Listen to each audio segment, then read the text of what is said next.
It's us. We're back with another episode of, I was about to say black, broken. I don't know what I was. Broke, gifted, and black. So you don't know what the name of your podcast is? At this point, it's just been a week. Like, I don't even know. I was like, today's Wednesday. No, today's Thursday. No, today. Like, I'm trying to keep it together. Days have been long. Yeah, they've been cold. But they haven't been long. They're not that. It's 50, 60-ish. It's 40 and it's April. This is okay. It's not. Oh my gosh, my teeth look so white. Did you whiten them? I have not. They just look like they're sparkling. But then maybe I just have on my summer makeup. Anywho, I just distracted myself. So, it's just cold outside, and it's not supposed to be. It's supposed to be warm. I'm not gonna complain because in St. Louis it's snowing. Oh wow. Yeah, so I'm not gonna complain. It's a little chilly. I get to wear my cute sweatshirts, always black by belief in fatherhood. So get to wear some cute little tights, sneakers a little bit longer. I mean, trying to be naked. Yeah. And when summer gets here, we're gonna be like, damn, it's hot. Yeah, we are. You're right. So just take the 50. Just bask in the ambiance of the 50. Exactly. Copy that. All right, so we have a lot to get to. So we are about to hop in it. For BGB News. Yes. So, at the top of BGB News, Apple, because everyone has a platform now. So what was the point of cutting the cord? Did you hear my dog? Did you? I did. I was like, what is that? Like, she was in the living room just chilling, and then I guess she heard me talking and decided she wanted to come join and then come in and just make a ruckus. So welcome our third host, Ginger. What kind of dog is it? She's a mix. She's a pit bull mix. I rescued her from Grand Prairie, Prairie Paws. She was 4 months old. Now she's like 3, and the biggest freaking baby. She'll lick you to death. She's not even ferocious. Like, people see her and they're like scared. I'm like, why? Because she'll lick you to death. That's what's gonna happen. I think bulldogs. Okay, someone said. Okay, we're gonna get to BGB, but hold on. Someone said that bulldogs are like the black people of dogs. Like You mean pit bulls? Pit bulls. Yeah, pit bulls. Sorry. They are. Pit bulls. Like, people think that they're more aggressive than what they really are. Yeah. And they're restricted in some places. Mm-hmm. Like, I know my friend used to have a pit bull, and she wasn't allowed to go to like those dog parks. Yep. So, certain apartments, it's harder to get insurance if you have a pit and stuff like that. So yeah. They absolutely are the black people of dogs. Oh, come here, Ginger. You're going to treat her better now. I'm going to take her out more often. Now you feel her pain. I do. Like, now I understand why you want love. I want love too. And acceptance. Forget it. We love you, Ginger. Okay. So Apple, back to BGB. Yeah. Apple acquires number 1 on the call sheet, docs about pioneering black actors. The companion films are produced by Jamie Foxx, Kevin Hart, Angela Bassett, Halle Berry, and others. Is Kevin Hart a pioneering actor, or is he? He's a pioneering comedian. Yeah. Stand up, that translated, I guess, into the acting space. But I feel like pioneering and Kevin Hart is kind of doesn't go together. Lofty, because Jamie Foxx for sure, right? Angela for sure, Halle for sure, but yes, Kevin Hart just seems. I'm not taking anything away from what he's done. He's done some some really funny movies. He's done some good things. But when I think of a pioneering Black actor, he wouldn't be one of the first people that jumped into my mind. Even Issa Rae. Issa Rae, I think I would put her in that category as a pioneering. I think for sure she's very pioneering, especially as none of these people are millennials, and she is a millennial, and she started online. On YouTube. Yep. Yeah. I think Kevin Hart. So I know that his movies, especially the Jumanji movies, have grossed quite a bit. And you're right, he is a very pioneering comedian, because I think in one of his stand-ups, I think he was like, he's one of the first comedians to like fill a football stadium or something ridiculously large like that when he was doing his stadium tours. I think maybe he's pioneering in that he has been, and he's not the first Black comedian. So yeah, I know.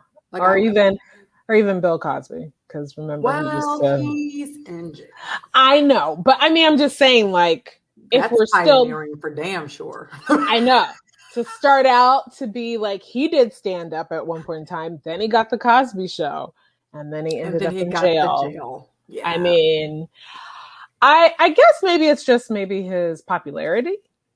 I mean, okay.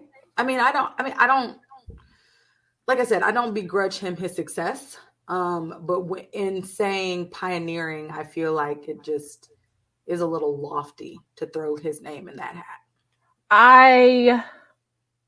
I can see your point, but I am not.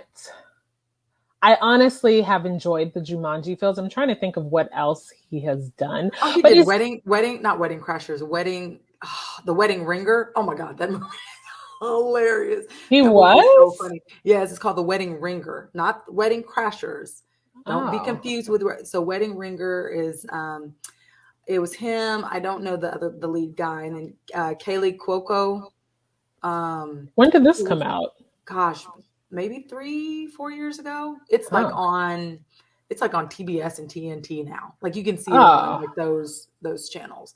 It was so funny. Like I was having a really hard time with some Kevin Hart movies for a while. Like when he was doing like Think Like a Man, was he in like Think Like a Man and Think Like a Man 2? Wasn't he in those movies? Yeah. I mean too.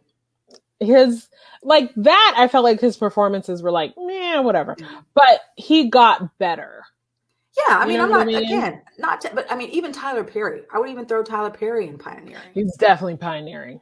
You know what I mean? Because Madea is like a household name.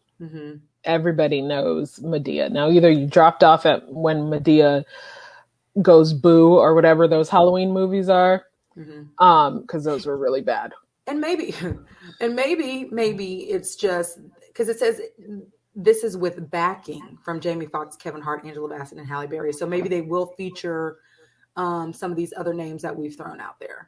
Probably, because it does say that Bassett and Berry, I didn't realize it, but Bassett, okay, will be doing a number one on the call sheet, Black leading men in Hollywood. And then Fox, Hart, Turner, and Cogan will produce a second film. So maybe they're just producers. Maybe it's not necessarily about them, and they will talk about the pioneering Black actors. And I mean, we could go even further back to like Hattie McDaniel, you know what I mean? Or the guy who used to, or the guy, who's the guy that used to play Step and Fetch? Because he was one of the first successful Black actors. I don't even know his name, but do you know what I'm talking about? LeVar Burton. True.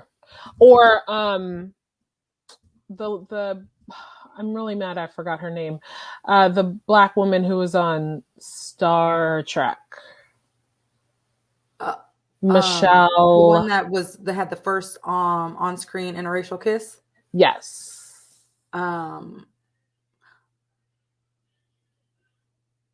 So the guy in Step and Fetch, did he go by his stage name, Step and Fetch It?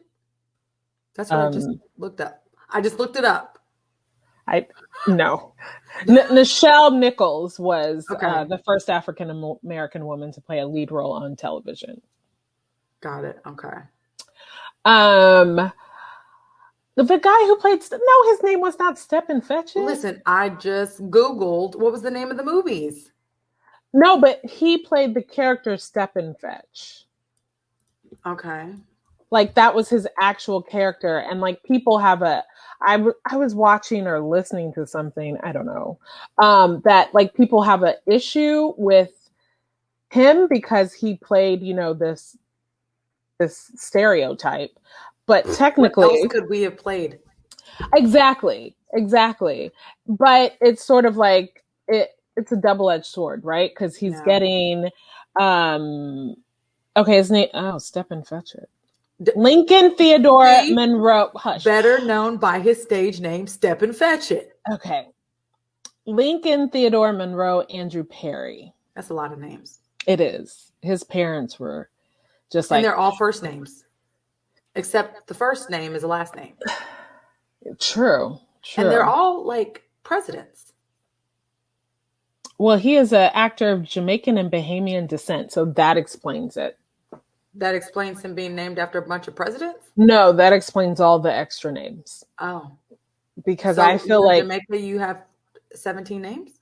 Like, I feel like Caribbean and African parents like to throw out, like, I have 4 names. You do? I do. And I have to get a long form birth certificate because it doesn't fit on the shorter one. Oh, wow. How many letters are in your name?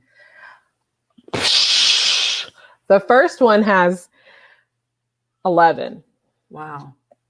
So what is your name? Are we going to put my whole government name on the podcast? What's your government name? Okay, we're going to cut this out. We can't. Because my very first name is Guinea Kanwa. So. Oh, that's pretty. Guinea Kanwa. Wait, say that again? Come again? Wait, Guinea Kanwa?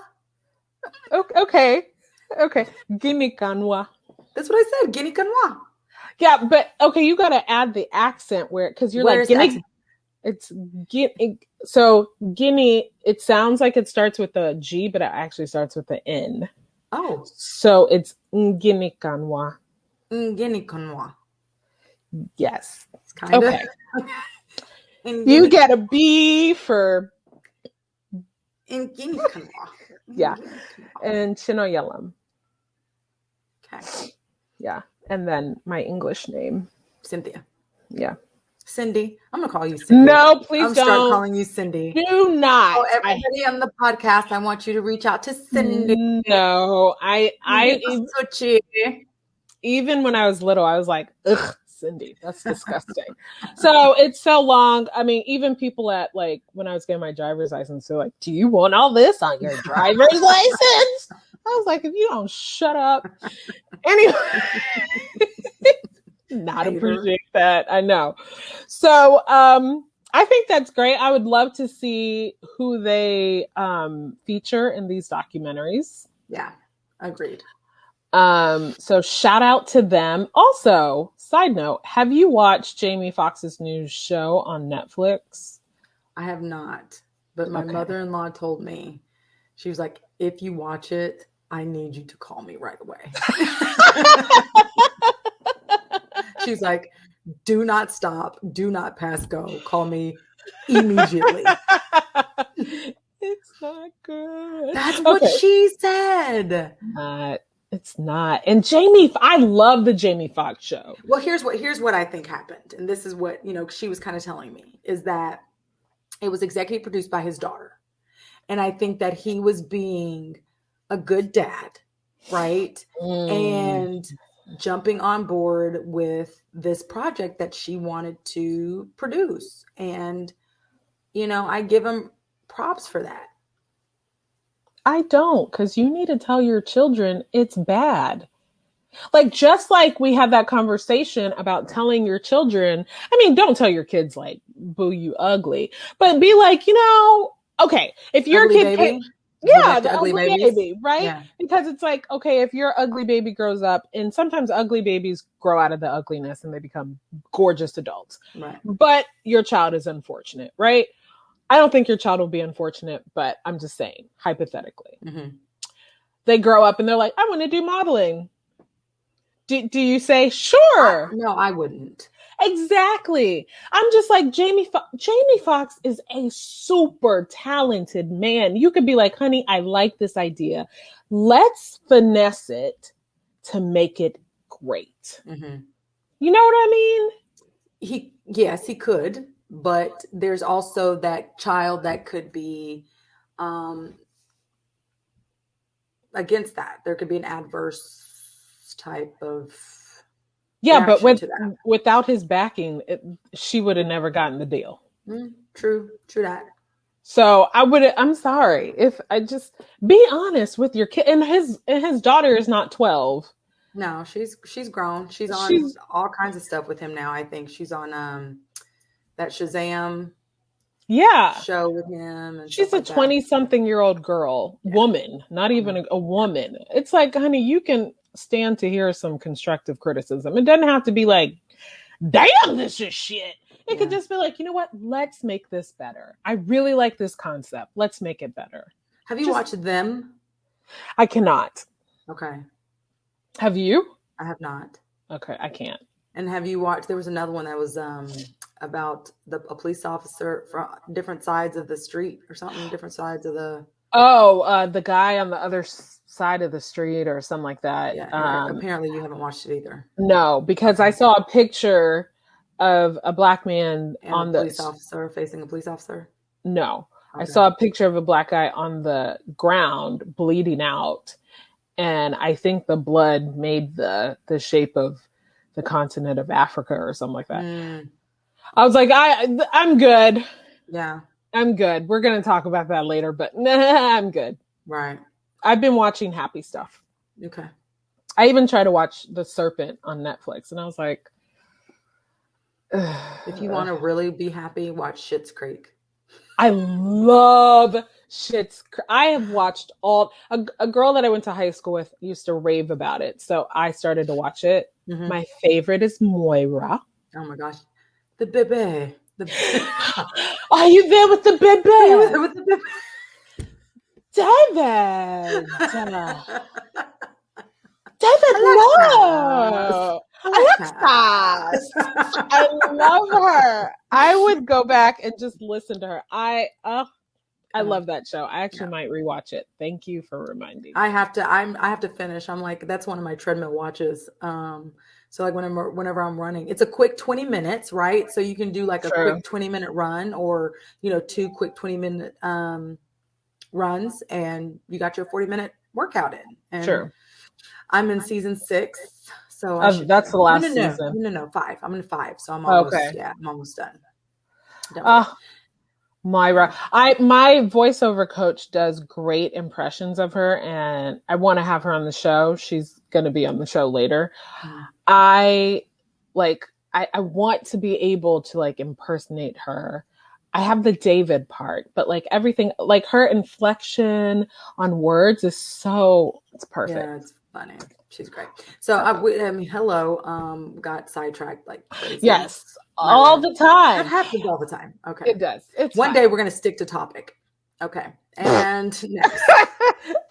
Good news for LeVar Burton and for you Jeopardy fans, because he got the guest host spot after the fan campaign. So if you signed up for it, supported it, we're going to see LeVar Burton. So I wonder how long they're going to have guest hosts, though. Like, when are they going to make a decision on who's going to be the new Jeopardy host? I mean, I know nobody's ever going to be Alex Trebek, but I mean, there's going to have to be at some point some sense of normalcy. I heard Aaron Rodgers did a good job. I didn't watch it. That's interesting. Yeah. I would watch for LeVar Burton just because like he is nostalgic, and he has this podcast where he reads stories to you. Just his voice, his presence. I was going to say, because I mean, really all they're doing is reading. Yeah. They're reading the clue, and then they're like, great. Answer. Double Jeopardy. Great. Your answer. Yeah. So but still, what if he bust out in song and was like, butterfly in the sky, I can fly twice as high. It's in a book. Just take a look. Reading rainbow, reading rainbow, reading rainbow. I can go anywhere. Okay. Anyway. It was a moment. That's perfect. Great. Okay. I mean, come on. I mean, I went to the Arboretum with my cousin and her baby was like, butterfly, butterfly, because she's 19 months old. Aww. And I bust out with that song, and she gave me the look like you. Actually, she did not. She was carrying something. She put it down and she started to dance. Thank you, honey, for appreciating your auntie singing. I love you. Because that's a jam. That's a jam. That's a jam. It is. Someone wanted to remix Reading Rainbow. I download it. Okay. Okay. Back to this. Jeez. Nikki. Okay. Well, getting sidetracked. That was you. That follow that squirrel.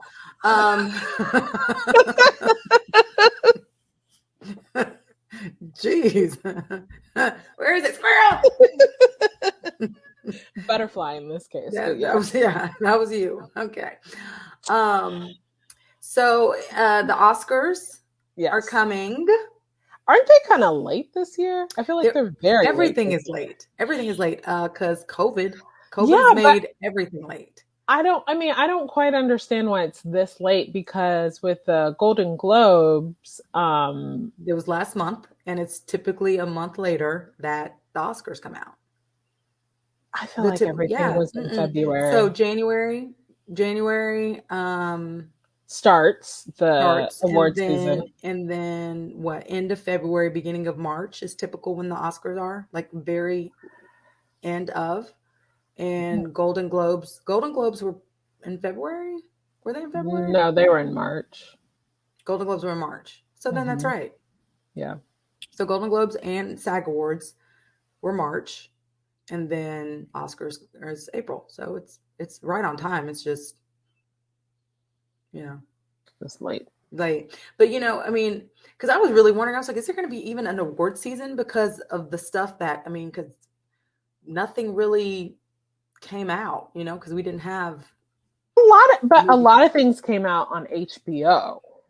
Well, Netflix, right? And you know what I mean. So I feel like that. I mean, because that's where a lot of those nominations are coming from, are from the platforms, right? Not necessarily, because obviously nothing is really coming out in theatrical release, right? So did you watch all of the nominated films? I have not yet. So Netflix has their little section of their nominated films or Oscar nominees. So I watched Hillbilly Elegy for the first time, which it's funny because it was nominated for Oscar and a Razzie. Glenn Close was nominated for both for her performance. Yeah. Wow. I didn't think it was bad. I guess maybe that's his upbringing, He wrote about his upbringing. It's very, very stereotypical of what you would think Appalachian hillbilly people are. A lot of drugs, meth, all kinds of stuff. So I haven't watched all of them. I have watched Judas and the Black Messiah. That took me a long time to get through. Was it slow? No, it wasn't slow. It was just traumatic. Well, you don't think it was traumatic?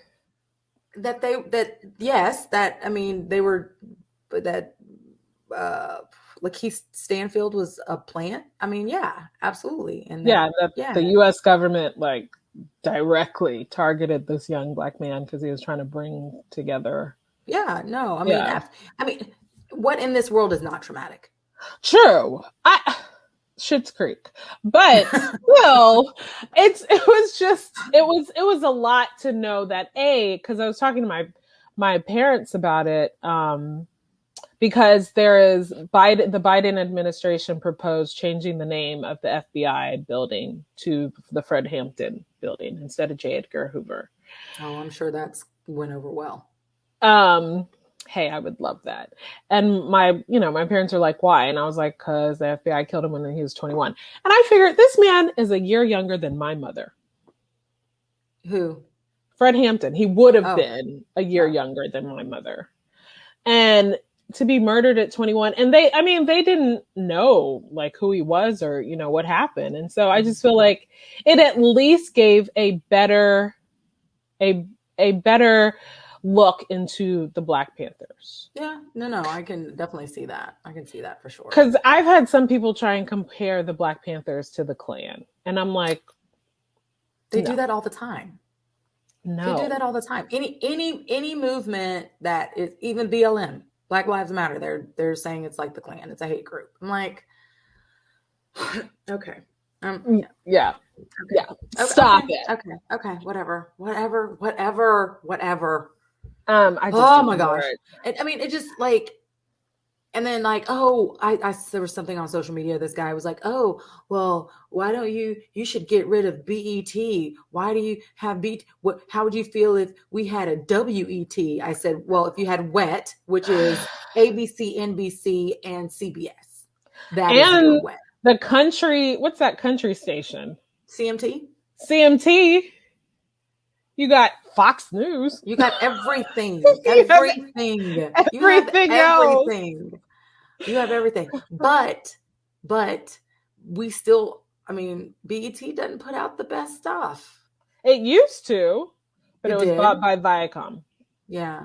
And so we don't, like with when Girlfriends was on and The Game,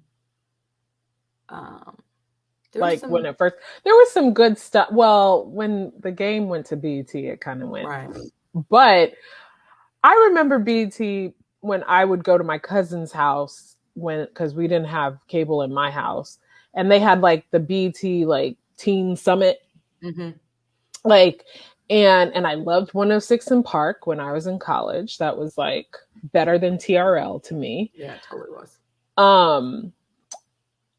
So I feel like BET used to have great programming, but once it got bought by Viacom and it was no longer really Black owned, it was just like, who cares? Let's just give them whatever. So, I mean, and I think people, but the thing is, why did they change? Were people watching? Does it have the same ratings that it does now? So it's like you're asking for this, but this is about money. Oh, it's always about money. So it's like if you're not getting the viewership, why am I going to continue to put this stuff out? I mean, unfortunately, like VH1 or Real Housewives has more viewing than like Discovery. I don't know why. See, this is another rabbit hole. This is, dang it, Nikki. Okay, Soul is also nominated as well, and I did see that.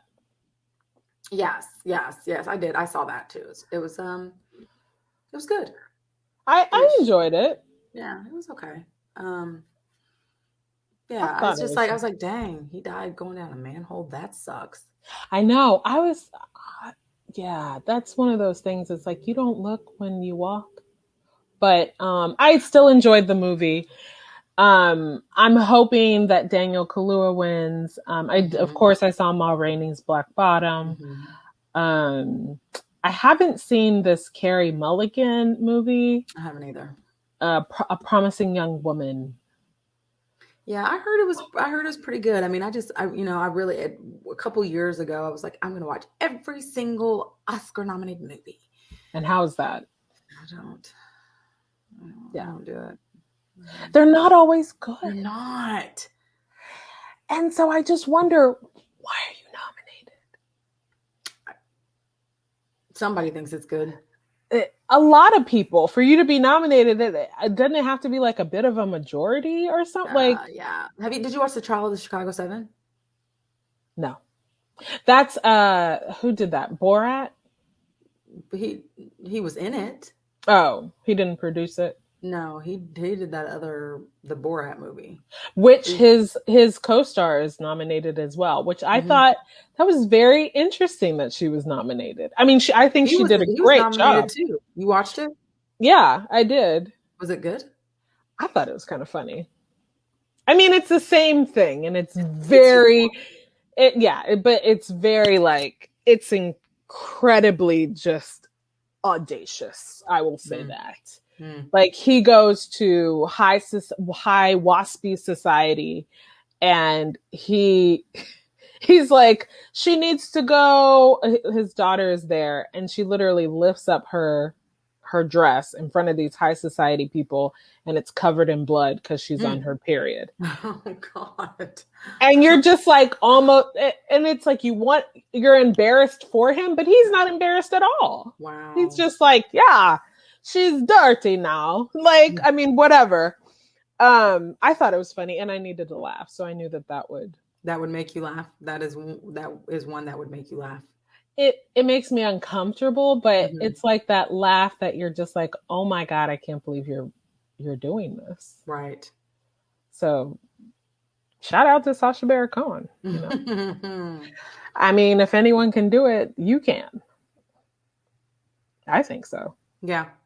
Because there's another movie on Netflix that kind of has that same vibe, and I couldn't finish it. It's what's that? It has Tiffany Haddish and what's that guy's name?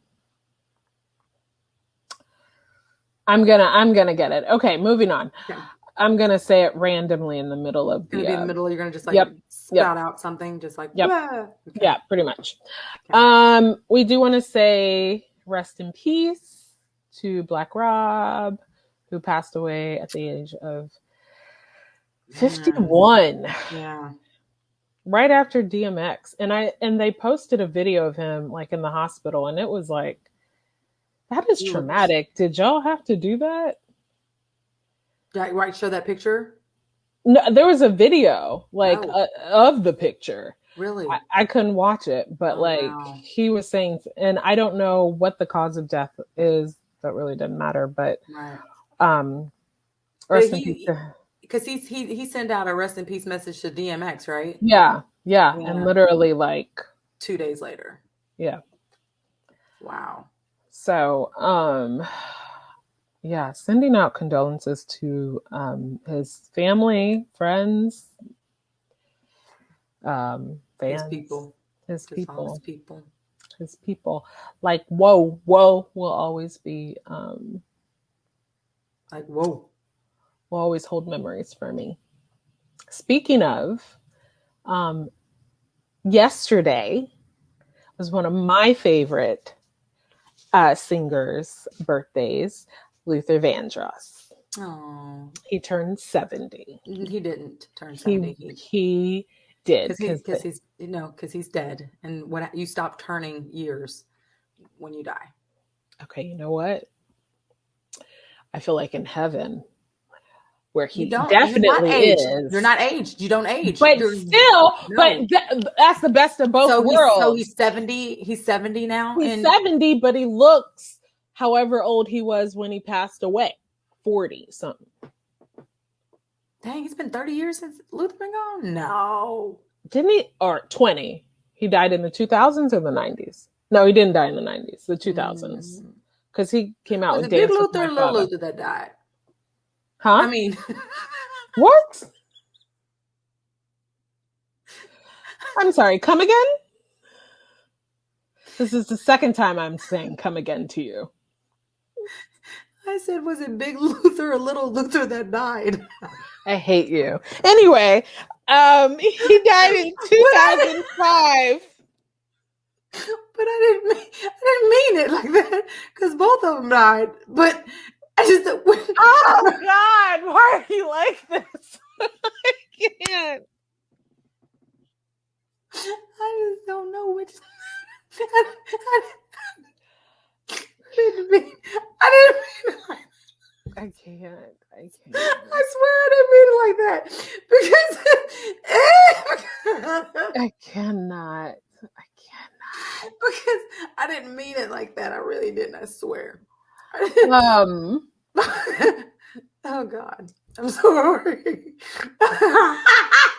He passed away in 2005. Nikki is so ridiculous. Why are you like that? I don't know. I'm crying. I didn't. Oh God. Oh shit. Oh Lord. Oh Jesus. Oh, my mascara's running.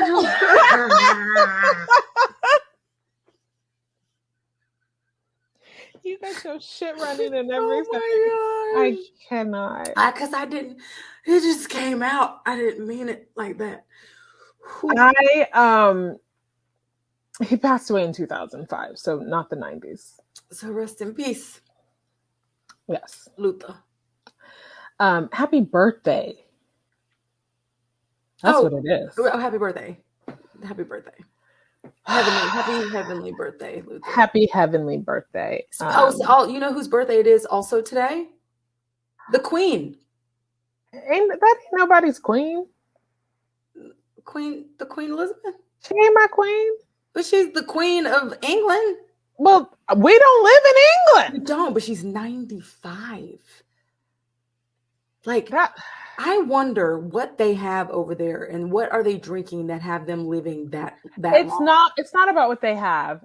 She doesn't eat anywhere else but her farms. So she grows her own animals. She grows her own food. She eats a very healthy diet compared to basically the rest of the world, because that is the most organic food that she eats. She has the very best doctors, and they are zombies. You cannot convince me otherwise. Well, I mean, you saw what Prince Philip looked like. Holy crap, that nigga died 20 years ago. I don't care what you say, because there was a picture of him in the front car, and I was just like, he died 20 years ago. His body just caught up. They finally were like, okay. I guess his face died.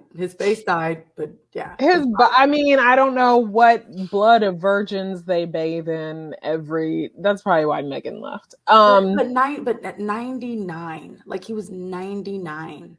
That turned 100 this year. So you seriously, like when you wake up in the morning, you should be like, yay! Should you? Well, because you're like, one more day. And then when you go to bed at night, you're like, oh shit, is this the night? I can't.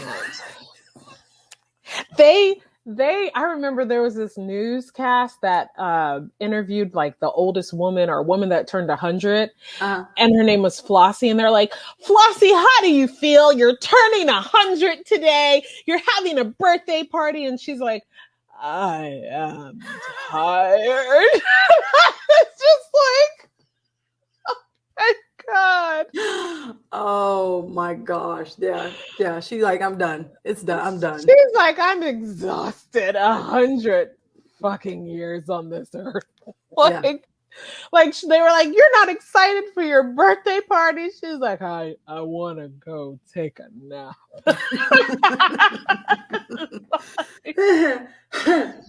y'all don't leave that woman alone. Hilarious. Oh, that's funny.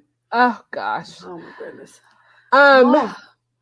So I think we covered everything. We did. Again, rabbit hole. I swear, rabbit hole. Yeah. But that wraps up BGB News, and now we can bring in our guest who has just arrived in the studio. I see her down there. I'm about to bring her in. And here we go in 3, 2. Hi, ladies. Hi. So, why don't we give a warm welcome to our guest, Miss Shameika Simmons. Hey, thank you for joining the podcast. Thank you for having me. I'm so excited. Thank you. I was reading your bio, which I'm about to read for everybody else, and I was like, this is me. Okay, so let me just start. Because we're just gonna get into her bio, guys, because I related so much with what you said. Yeah. As I'm trying to find it. All right. Shameika Simmons, self-proclaimed beauty and vision revivalist, is a professional makeup artist and inspirational encourager from New York. She has shared her talents with a number of reputable magazines, television programs, and organizations. Shameika, also known as Your Face, My Canvas, is a young artist on the rise, and her vision for beauty and purpose stands vastly. Shameika honed her craft in the dorms of Hofstra University, where she did makeup for proms and weddings while working toward a Bachelor of Arts degree in psychology. After a short stint in education, she decided to use her passion of connecting with people in the field of beauty. I believe there is healing in the hands of makeup artists. Say that. Shameika says her infectious personality and spirit shine through her work and words as she transforms faces and lives. Her passion to work with women of all ages has sparked her love of speaking at schools, seminars, workshops, and group homes on purpose, vision, self-esteem, and self-love. Using her two passions of beauty and empowering women is just the beginning of what she has in store. You can find some of her work gracing the pages of Essence Magazine, Pride Magazine, People Magazine, Jet Magazine, Sister to Sister, and more. Television critics include ABC's The View, E! News, Bravo's Watch What Happens Live, NBC's The Today Show, Entertainment Tonight, and Inside Edition. Welcome, Shameika Simmons. So I need to know. Wait, on The View, what you doing on The View? Whose makeup you doing? Well, none of the cast, but I had guests that's been on the show before. Oh, I was gonna say, man, girl, I'm not there yet. I was like, which one? You've been behind Meghan McCain, make her look ugly. Oh Lord! Just do it, just wrong. Blue, everything. There was a whole article about all her new hairstyles, like her new hair and makeup artist. And people were like, your makeup artist is mad at you. Because you've been coming on here looking like a something. Girl, it's the contour for me. I was like, ooh. I blend. No, why? I'm just saying there was a lack. Yeah. So I also read that you used, so what I really connected with were two things. You first used to take your grandma's makeup and play in it when you were little. And I did the same thing. Did you? Well, it wasn't my grandma, it was my mom. Okay. And I took her fashion fair. Fashion fair. And I would play in the mirror I'd get 17, Essence, Ebony, and I'd be like, okay, I'm going to do that look. And then that became my thing. Yeah. And then in college, I did everybody's makeup. And I hated when people would be like, just do my eyes. And I'm like, no. They still try it to this day, girl. I cannot stand that. Yeah. I can't. And I was going to be a makeup artist. And then I was like, I did weddings in the Hamptons. And that just turned. I did. Because I worked for a guy who had a salon in the Hamptons. I wasn't like. But that after that, I was like, you know what? I don't like you hoes that much. Period. So let's get to you. So I was like, oh, I get it. So what first attracted you to makeup? That you actually spent hours in the bathroom experimenting? Well, as you said, it was my grandmother at first because she was my glamour girl growing up. Just seeing her, she was into the fashion fair. So that's all I grew up seeing. And so I would stay in the bathroom for hours just playing in her makeup. And that's where I got my first beginnings, is playing on myself all day long. Because I wanted to look like her, and so it just started with just being inquisitive, what does this do? And just the transformation, even at that age, because I wasn't an artist. I wasn't really into artistry then, but I love how I was able to transform and then wipe it off before anybody could see. But I just love what it did for me even then. Mm-hmm. That wash off. Do it quick. that pond too. I'd be like, that pond. My mom would be like, still see that residue. They still see the residue. Yes. They're like, fashion fair always gave you up. Yes. Your fingers all over the counter. Yes. And it'd leave like tracks. It'd be like footsteps. It'd leave like tracks everywhere. And I'd be like, she's like, have you been in my makeup? And I was like, no. I was like, no. Not at all. So I feel you on that. So why did you study psychology instead of going into a makeup artistry school? And do you think that there should be requirements for professional artists like that?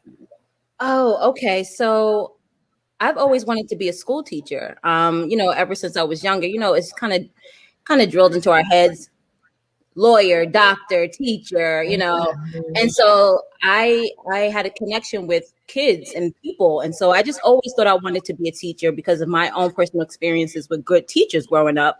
And so once I got into school, you choose your major and then you're like, I don't really care for that anymore. So then I switched to psychology because I think it just resonates with my personality. And I just love to understand, why did you do that?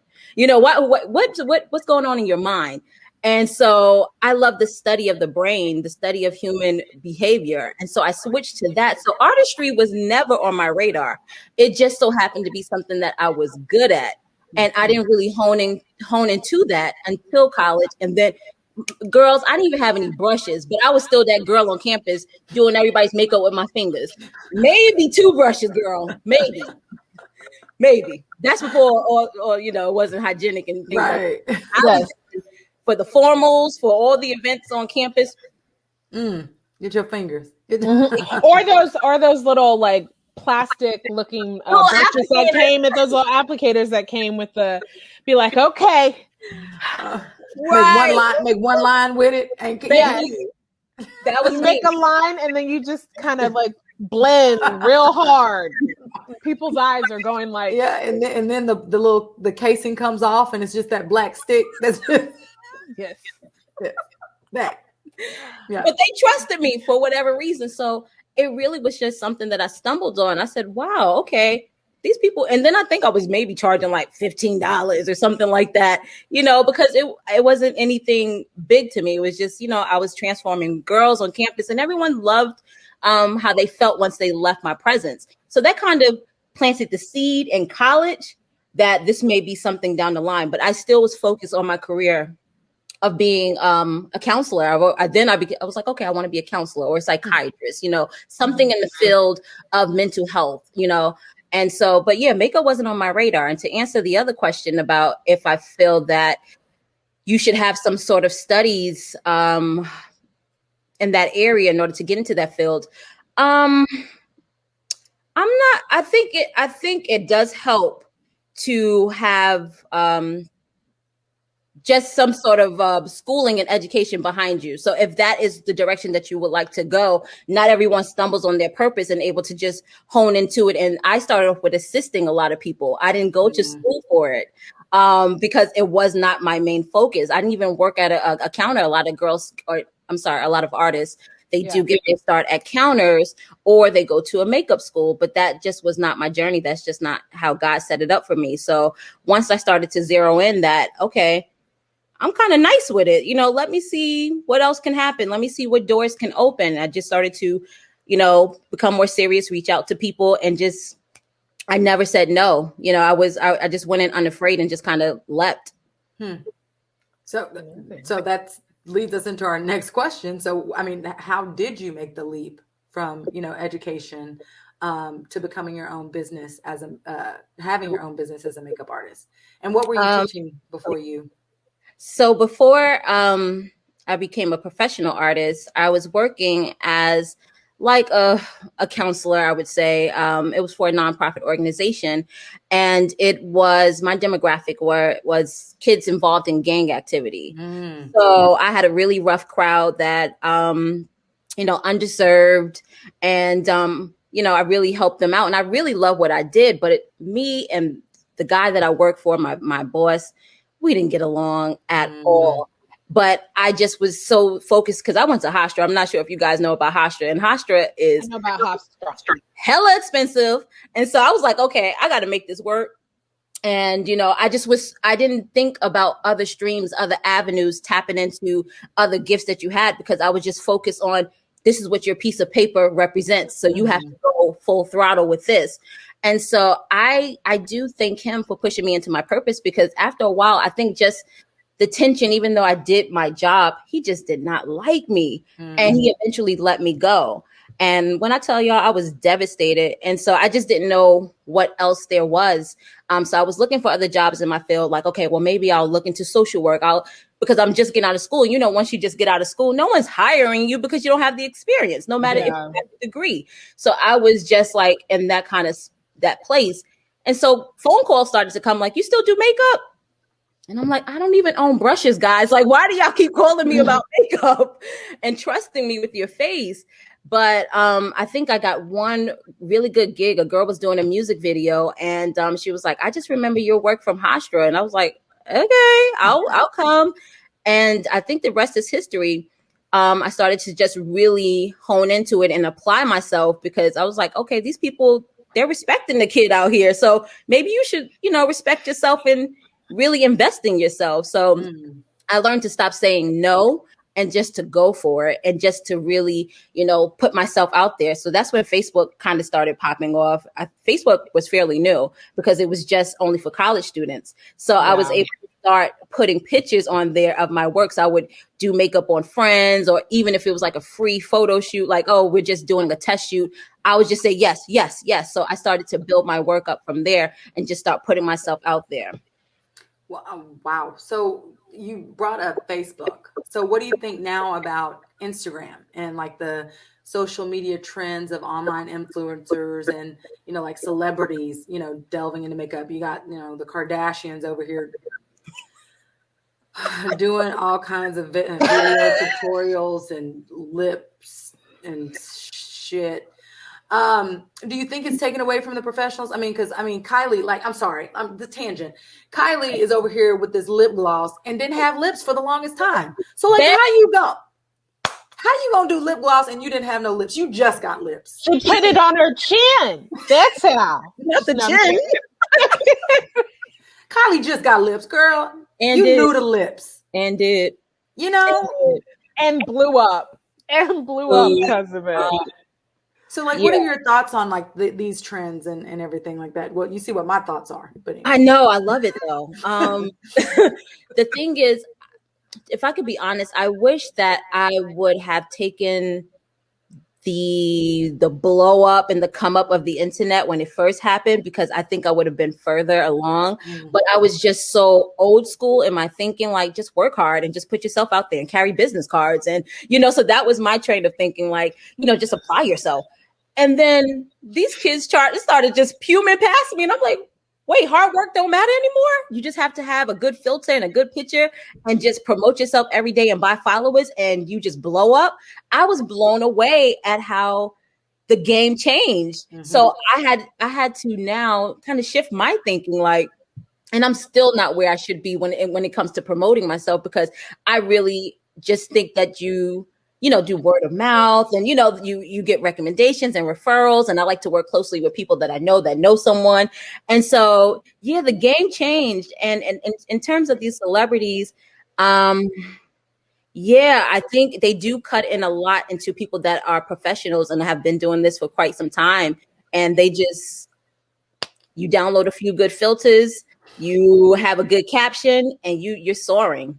So it kind of watered down those of us that are really, put in our work for years. And so, that just was a testament to us as people that have been doing this for over 10 years. Like, you got to adapt. You really got to adapt to the new game, because you're going to get left behind. No, that's true. And it's also like, because I was still doing makeup when I came out to Dallas and in New York for a little bit. And when Instagram started to blow up, I was like, I knew I wasn't going to be a professional makeup artist because y'all take a lot. But I'd worked on sets and I was just like, and then people started to request like Instagram looks. Because there's a very different way that makeup artists do makeup and online does makeup. And then it's also like they're showing you pictures of these women. And I'm like, first of all, that's a filter. Second of all, that's about 30 layers of makeup. Girl!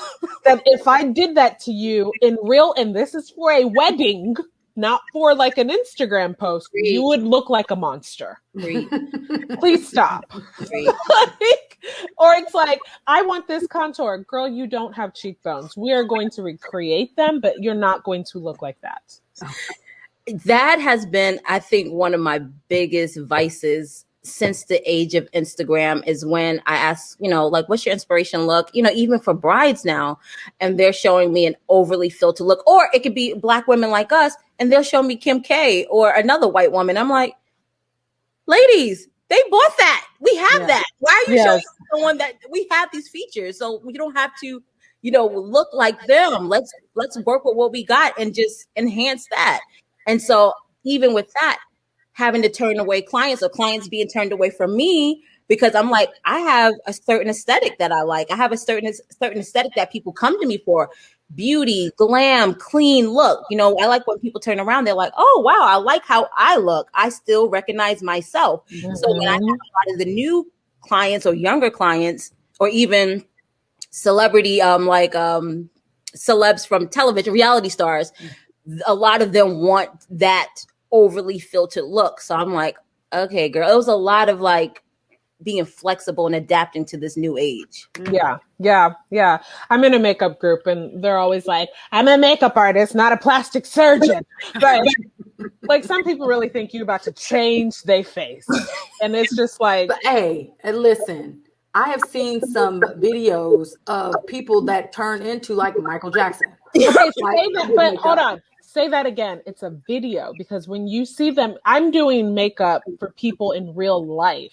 Wow. That is a video. Yeah. And if I'm doing special effects or TV or you can do anything, but I'm trying to send you out to the world. So you can't just go out to the world looking like that? You can't go out to the world with some black paint on your face and like, people are going to be like, why she got black paint on the side of her head?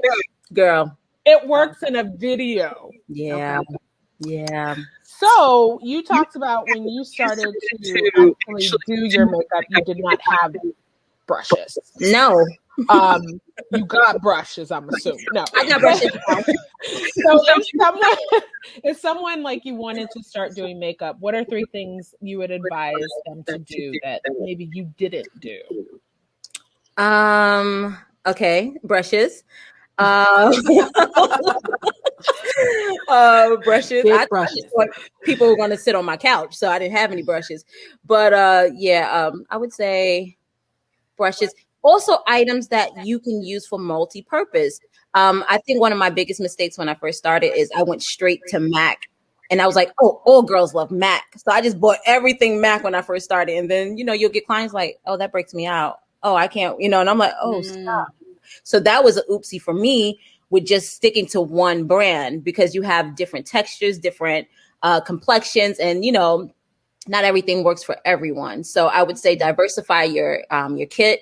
Make sure you have, your high end as well as your low end, because let's be honest, they're all owned under the same company. So it's just a different price mark. So you don't have to go crazy going to the counters or to Sephora and blowing bank on a lot of these products when you can just go to a Walgreens and a lot of the items work the same. If I could just, spill that tea. So I would say diversify diversify your kit, have items that you can use different things for. Like I just so happen to have this right here. Different shades, different ranges. With your eyeshadows, because your eyeshadows you can use for your cheek. If you have your, you can use it for your lips. Put that color in your lip, put a gloss on top of it. So something that you can work really fast. So I would say a lip, maybe an eyeshadow palette, and your brushes and your utensils, and you can work magic with those things, to be honest. Okay. I like that. I like that too. What's your favorite brand? Do you have a favorite brand of makeup foundation? Nikki, we are starting to be like, I was about to ask that question. Really? Nikki, I don't have a favorite brand. I will have a favorite product and a brand that I'm just like, okay, I religiously need to stick to you because you do what I need you to do. So, and then I'm also trying to like, represent my Black artists, have, I don't think Fashion Fair is out like that no more, but I was holding on to her for a while, rest in peace. Right. I think she gone. She gone. But I do have favorites that I won't depart from within a brand. So if I want to name drop, I like Laura Mercier. I do like Lancome. I do like certain products in Fenty. I even like name one and I'll let you know. What do you guys? So I was thinking, I've had the hardest time finding one foundation that actually matches my skin. Like like all the time I'll find somebody, they'll have to mix and match and all that kind of stuff. So like, have you found a particular maybe brand that has a great array of colors for Black women that you found? Where you don't have to do a lot of the mixing and all that stuff. I do like Black Opal. Black Opal is a staple that I will use. A lot of people are like, oh my God, the consistency was great. It was good. And I'm like, girl, that was $10 a stick, so I do like Black Opal. But if I could just give you this tip, just Black women, we're at least 2 to 3 shades on our face alone because of hyperpigmentation and just different shades. So we're not just take one bottle, shake it up, and that's our whole face, because then we're going to appear flat. So you need at least 2 shades to give you dimension to your face. Lord, that's why I look flat. You don't look flat, girl. You look cute. You don't look flat. You don't look flat. No, you girls are beautiful. Thank you. But I actually bought that stick, Black Opal. I have Black Opal. I bought Mented is a great line. I've only tried their lips. How their skin is good too. I love their foundation. It is perfect for like, are you wearing foundation? Yes, my skin. And the new NARS Soft Matte Foundation. NARS. Sorry, forgot about her. I love NARS. She on my face right now. Really? Yes. Nice. And Prime Beauty, which is Black, but they don't have foundation. Okay. They're Black owned, but they're great at bronzers because, for a long time, finding a bronzer as a Black woman was damn near impossible. Ashy. Just horrible. Dust. So, exactly. It'd be like, oh.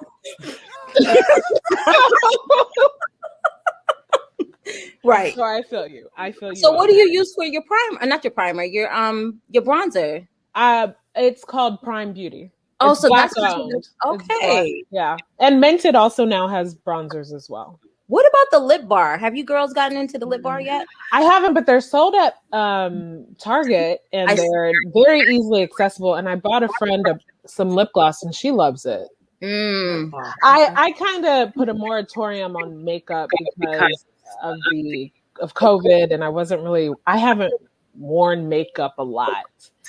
What you gonna put lipstick on for? Who gonna see it? Exactly. I got cute for y'all because I don't look like this. Because of COVID, you're like, I'm like eyeshadow. I don't even know how to do it on myself no more. I got cute for y'all. Okay. Thank you. 5 minutes. Hair was just in twists a second ago. Yeah.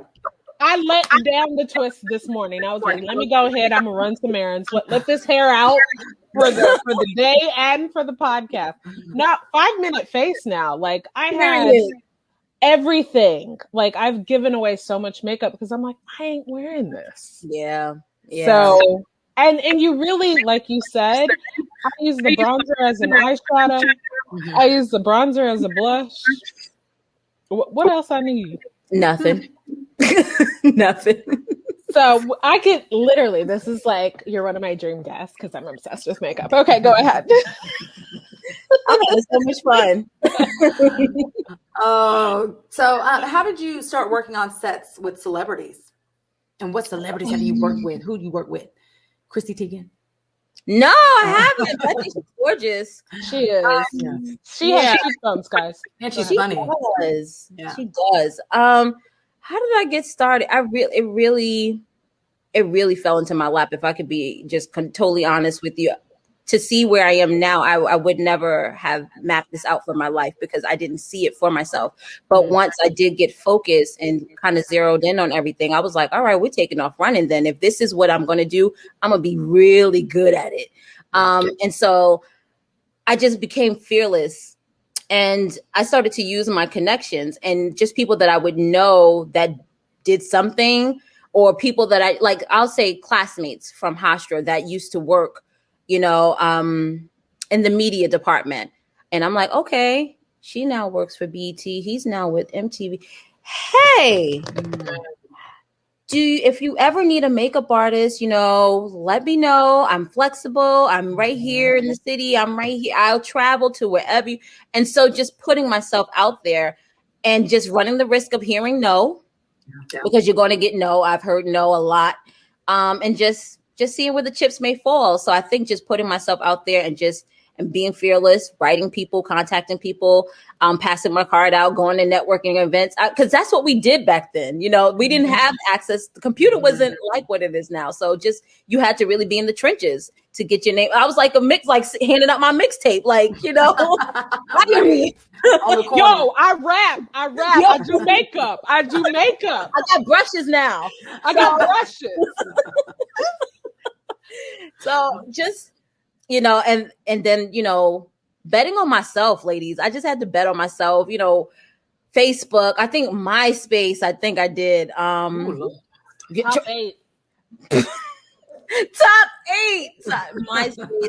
And I, at that time made a little website, so yeah, I just went out there and I didn't say no. And even if it was a job that I felt was bigger than me, I still showed up. And I would rather just kind of do this and just kind of see what everybody else was doing. So someone say, are you available for Fashion Week? I'm like, oh my God, I've never done New York Fashion Week. Okay, I'll be there. What products do I need? And I would just study and I'll ask around, call around to friends that I knew, did those things. So, and I would continue to just show up and never say no. Yeah. And Fashion Week is intense. I've been backstage. Because it's like a certain look and you got like 6 minutes to do people. And they're like, come on, we got to go. That's, I think, was my intro to working with Caucasian people, because I just work with people that look like me. So I had to really diversify my kit and just have a range for everybody. And so I knew that I wanted to expand my portfolio and expand the people that I work with. So I had to put myself out to people that I knew that I wanted to eventually work with to open those doors for me. Yeah. That makes sense. I love that you're like, I had to diversify to work with white people, because it's usually the other way around. It's always the other way around. Yep. Whenever I would do shows, they put me with the black artists. I mean, the black people. They'd be like, okay, you go do her makeup. Well, good. I'm like, good. Don't have me looking ashy up in this in this piece. But you know what? The black girls will always like kind of look like. Yes, like come do me, please. Like, yeah. Yes. But it's like that thing that you have the eye of the tiger, where I'm like, I know you're sending just a particular person over to my chair because you don't think that I am able to do Becky with the good hair. But let me show you something real quick. So I would kind of like tug on the girl, come, just to show them. I think with black artists, we have to be twice as good as everybody on set. Twice as fast, twice as good, twice as efficient, listening and doing everything better than everybody else. So that kind of really, put the fire in me working on sets like that and fashion shows, because I had to be better than everybody. Yes. As a makeup artist and hairstylist, I've never heard a black makeup artist or black hairstylist be like, I don't do white hair. I've never, ever heard that. Everybody, but they don't have to do us. No. They'll ask you, do you have your own foundation? Like, yes. Yes. They don't care enough. I don't think they care enough to try to learn what we need. They act like it's scary. I'm like, honey, it's just skin. No, it ought to be scary. You ought to be scared, because if you make me look ashy, it's gonna be a problem. I've had that happen. I'm like, do I look this? I might be light skinned, but I'm not white skinned. You casket ready. They had you casket ready. No, I wasn't even casket sharp. Hell. Have you over there looking like Prince Philip? Dead. Girl. Boy, 20 years gone. No.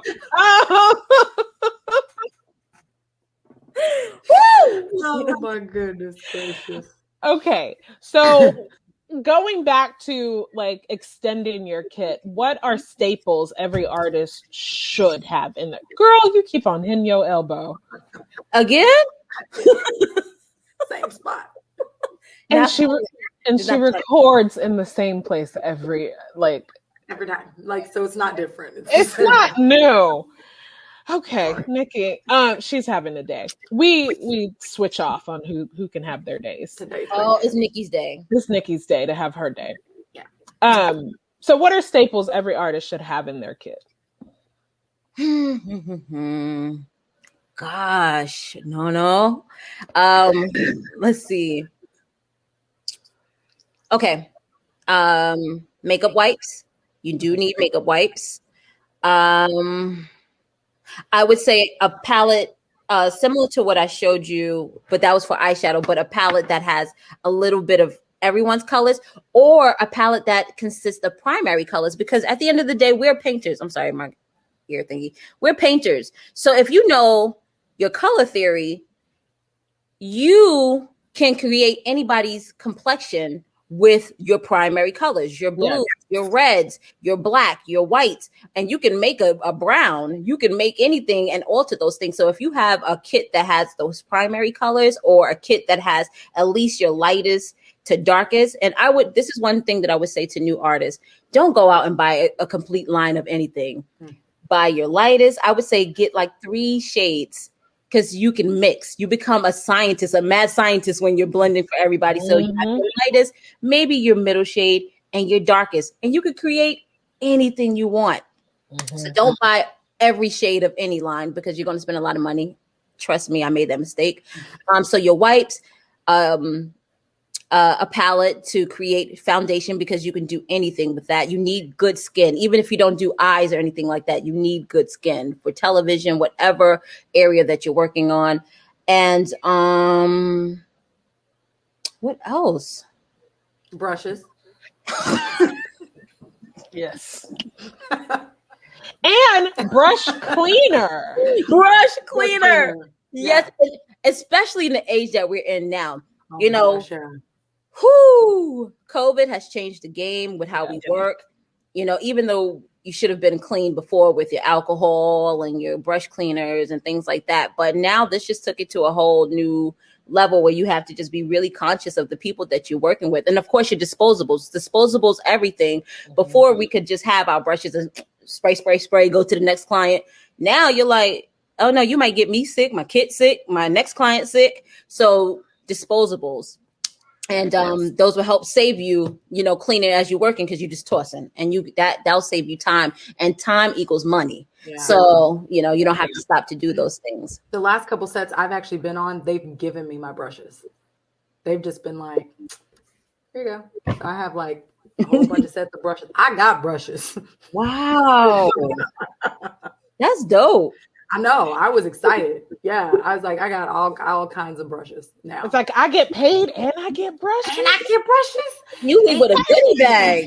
And some wardrobe. They were like, we can't do anything with these clothes. Mascara too. Mascara. Yep. Yes. And those disposable wands, please.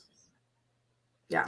Not everybody is a lash girl, but mascara, a few coats of that, it'll transform your life and make you, look like you're up and you're alert. What are your thoughts on the lash thing now? Like extension? I said, what are your thoughts on the lashes now? Like, I think some people look like they got caterpillars set on their face, just here, like big old fans, like whoosh. I wish that trend would die already. I really do. Because I think it takes away from your beauty. I really think it takes away from your face, your eyes. They say the eyes are the windows to the soul. How are we seeing the window? How are we seeing your soul? How are we seeing your soul? And so I hate it. I really do. I think a natural extension or a natural lash really does the trick. I don't understand the bulky look right now. I think it's going to pass though. Hopefully, So- because it's not cute. No. It kind of did with the eyebrows too. Oh, the brow. I was gonna say, are the big lashes big? Because I know some certain areas like. Oh, in Texas, absolutely. Oh my gosh. In Texas, I'm like, everything is bigger in Texas. Can you see, bitch? Can you see? Oh. Can you see me, bitch?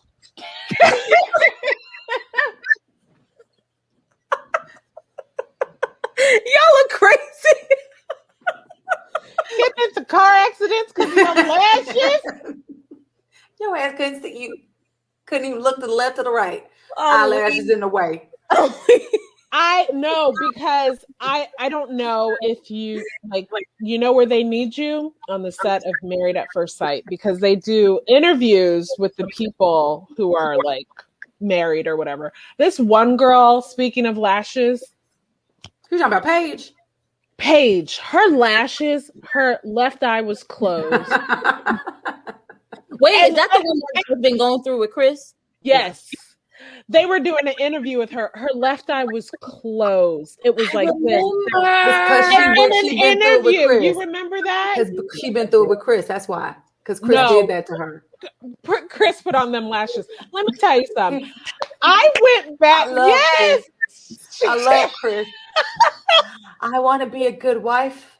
Jesus told me to stay. Girl, not Jesus told me to stay. She had a permanent wink. I was just like, I had to go back and be like, wait, are her eyes like this? And I was like, this person done messed up her lashes. They did. Yeah. They did. I was like, didn't she go through enough? Right? Yeah, it's like at least have her on here looking good. Right. Don't give anybody reason to be like, yeah, I can see why he did. Thank you. Makes sense. Don't give him any more reasons to talk about. None. He said it was her face though.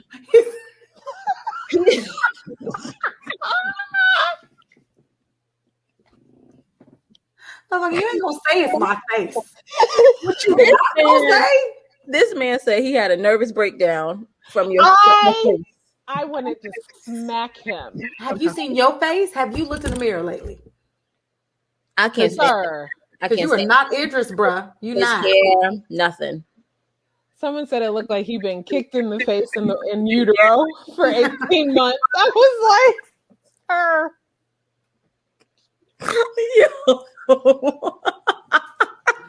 Ooh-wee. Rabbit hole. There it goes. Oh, girl. That's a whole show by itself. Have y'all talked about them already?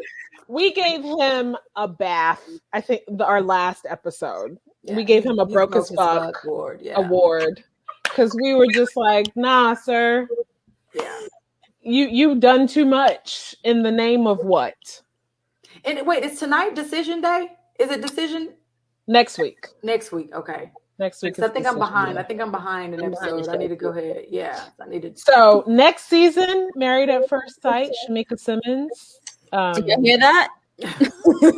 Your Face, My Canvas. Please. All the pages in the world. I'm here for you. Please. At least she won't have you looking like a permanent sailor. Okay. Arr, Chris.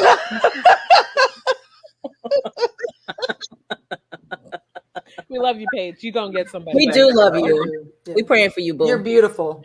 One eye and all. Again.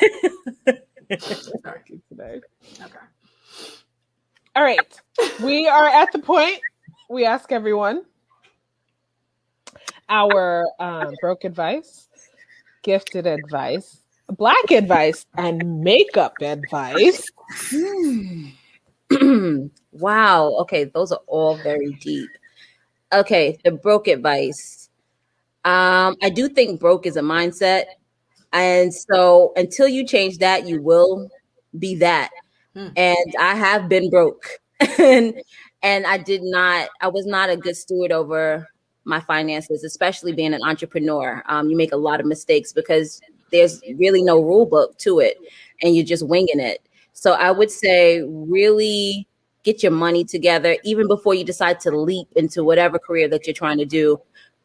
Have an emergency fund, have a stash saved up, because you just never know what may happen. For me, it was the recession that hit the first time. And then after that, it was just trying to find my way in the makeup arena. And then, especially as an entrepreneur, sometimes you don't know, in my field, I'll speak for me, when the next gig is coming. So you have to be really savvy and on top of your finances, and just storing it up like a squirrel, storing your money up, and just staying on top of that. So be responsible as an entrepreneur, because it's hard out here. Then look at COVID. COVID came and slapped all of us in the back of our necks. And so you just, just really protect your funds, protect your future, and invest in yourself, and, have a plan B. I know some people are like, just go in, don't have a plan. That is your plan A and your plan B. No. Have a plan A, a B, and maybe a C. And then, so it's broke, gifted. Okay, gifted. I would say trust it. Trust your gifts. Walk in your gifts. We all have them. Trust that gut. Trust it. If I had not leaned into my purpose, my passion, it wouldn't have turned into my purpose. And so it was something that I really disregarded as something I was just good at. And just something that, I just do a little something, and it turned out to be a career. It turned out to be a ministry for me. It turned out to be something that I cannot see myself not doing. I've changed so many people's lives. And in turn, my clients have changed my life, because I see what it is that I pour back into them. I encourage them. I speak life into them as I'm working on them. And for that, I think I just would say to someone, trust your gift. And being Black, own that. I think we are some of the dopest people. We are the dopest people on the planet. I'm telling you. So don't, period. I'll just drop it on there. Own your Blackness. Everything originates from us. And, don't try to run away from that. Don't try to be anything that you're not. I think you should really delve in and embrace your Blackness, and find the communities and find your tribe to really build on something, because we're it. And we're popping.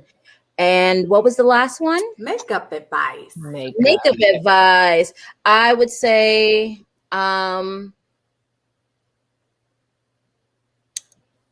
enhance, if anything. I do think that you should love the beauty that you were born with. Really, before you start piling on these things and filtering yourself and changing your complexion and cinching in your waist and doing all these crazy things, really take inventory of who you are. Love who you were created to be. I think I love this. I love the aesthetics of makeup and what it does. But at the core of it, I really think that you should love yourself. And I think that as makeup artists or people that are into makeup, that it first begins with that. So love yourself first. This is just an accessory. It's nothing different than adding an earring on, adding some hair on, adding lashes on. So just keep it as that. Don't depend solely on it to be your crutch in life. Makeup is just makeup. It wipes off at night. So use it for what it's supposed to be.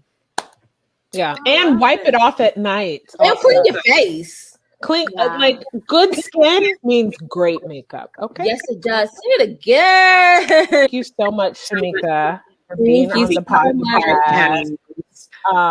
This was amazing and great. We're going to put all your information down in the show notes when we post the show. Once again, thank you so much for being here. Thank you, ladies. I had a good time. Thank you. Y'all keep doing your thing. I love what you're doing. Thank you so much. Enjoy the rest of your evening and your sweet boy. Thank you. All right, bye. All right, on to our BAF and our GAF. We're going to make this quick because we got to peek behind the curtain because we got some things to say. Our BAF, actually, we did not have a BAF, but I quickly want to give a BAF. Literally makes you think that we hate white people. I don't understand. Yeah. I don't. It's never been, never will be only Black Lives Matter. It's the fact that Black lives are getting taken out and nobody else cares. So. No. And they've never mattered in this country. Let's be honest. They've never mattered. It's the ex-president. He sent an email calling them a racist hate movement. You're broke as fuck and F you. Okay? GAF. Okay. Nikki, hit it. Yeah, so I guess it is on me. So the gas goes to. So Paramount Pictures names Mika Price Motion Picture Group SVP of Production. So we have an African American, beautiful woman who is going to be the SVP of Production at Paramount Pictures. She starts on April 26th, which is in 5 days. Hello. 5 days. Go, sis. And she reports to Motion Picture Group co-presidents Daria Sersek and Michael Ireland. Says Mika has fantastic talent relationships, excellent taste, and knows how to build a movie from the ground up. Sersek and Ireland said Wednesday, we're excited to have her bring her entrepreneurial skill set to the studio to help us tell great stories for global audiences. She is the perfect addition to our team. Yay! So, I mean, you know what? We've never needed a seat at the table, but it's always good to have one. Yeah. We're just building our own tables. Peek behind the curtain. I know you've wanted to get to this for a couple weeks. The episodes have been kind of longer, but let's see if we can get into it. Go ahead. I'm gonna give it to you. So I just want to just take a little peek behind the curtain and just say I am thrilled beyond measure that murderer Derek Chauvin was convicted of the murder of George Floyd. It should not be a celebration, which I think is what we've been doing. And I say it shouldn't be a celebration because it's just what should have been done. It is accountability. He should have been held accountable for what he did, which is sit for 9 minutes with a knee on his neck. And if anybody would have said anything differently, that if a juror would have come back and with anything other than guilty, my faith in America would have completely and totally been lost. I mean, not that it's like here now, but I mean, like it would have been gone, like gone, gone, forever gone.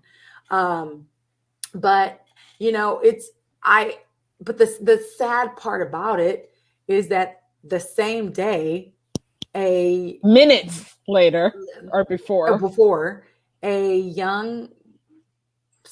child, 16-year-old child was shot and killed by a Ohio police officer after and I don't have all the facts, so I won't go on to say what happened or what didn't happen, but so there is a body cam that there's came body out. cam, yeah. But apparently she was the one that called the police because she was being attacked and being jumped by 4 of the girls. But when the police arrived, she was wielding a knife, not at the police officers, but it looked like from the body cam that she was about to stab this other young lady. And the officer fired 4 multiple shots, times, killing her.